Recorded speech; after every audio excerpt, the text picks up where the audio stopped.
thamani, tunazungumzia viwanja vya kuchezea, tutazungumzia marefari, tutazungumzia hiyo issue marefari. Ndio jana tulizungumza kwamba tubadilishane na Misri waje wachezeshe dabi huku, sisi tuende kule. Kwa kweli sio kuchezesha dabi tu, yani tubadilishane, marefa wa Tanzania waende Misri, wa Misri waje Tanzania. Sawa.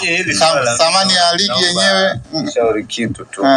Hapa kwenye marefari ni vyema tukaweka wale wasimamizi wote wa kanuni za mpira wa miguu wenye zamana hili swala huko. Ndio wote, yani sawa, marefari ndio hao wote. Sawa. Alafu kuna thamani ya ligi yenyewe. Ndio. Sawa, thamani ya ligi tunazungumzia bingwa wa Tanzania, sawa Ukisema bingwa wa Tanzania tunazungumzia bingwa. Hao wadhamini tu wanatoa zaidi milioni 500. Si umenielewa? Ndio. Sawa Alafu ratiba, yani ratiba zenyewe za hiyo ligi. Kwa hiyo mambo ni mengi ambayo yanafuatilia. Lakini kwenye hayo yote unayozungumza, asilimia kubwa unapiga tiki. Sehemu chache ndio utapiga kosa. Fadhili, mimi natafuta watu wa kuniunga mkono kwenye hiyo yote. Kwa sababu mimi Asili Masud nipo na wewe. Kwa sababu moja, mimi ninachokiamini. Kwa hiyo natafuta watetezi. Mimi ninachokiamini. Kwanza ligi yetu haina ushindani. Mimi ninachokiamini. Kitu kimoja kiwezi ukafanya ukawa bora. Ndio tupo hapo.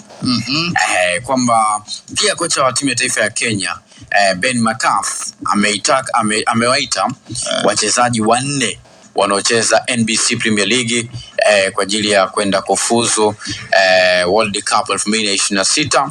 Michezo hiyo dhidi ya Gambia na Gabon.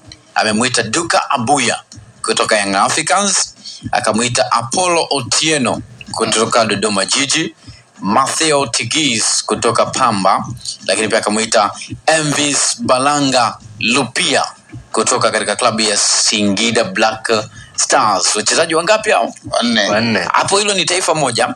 Sawa. Lakini pia winga wa Azam FC Jibli Sila ameitwa kwa mara ya kwanza kwenye kikosi cha timu ya taifa ya Gambia kwa ajili ya mechi ya kufuzu World Cup 2026 dhidi ya Kenya na Ivory Coast. Tumeona hao ngapi? 5. Hawa ni 5 tu. Bado hatujaanza kupekua. Na ni faraja kwa kweli. Yani ni faraja mno. Nimekusikia mara kadhaa ukiwa unasema mimi sikubaliani na kuwa ligi namba 4. Wewe na kumko. Mimi hapa mimi sikubaliani.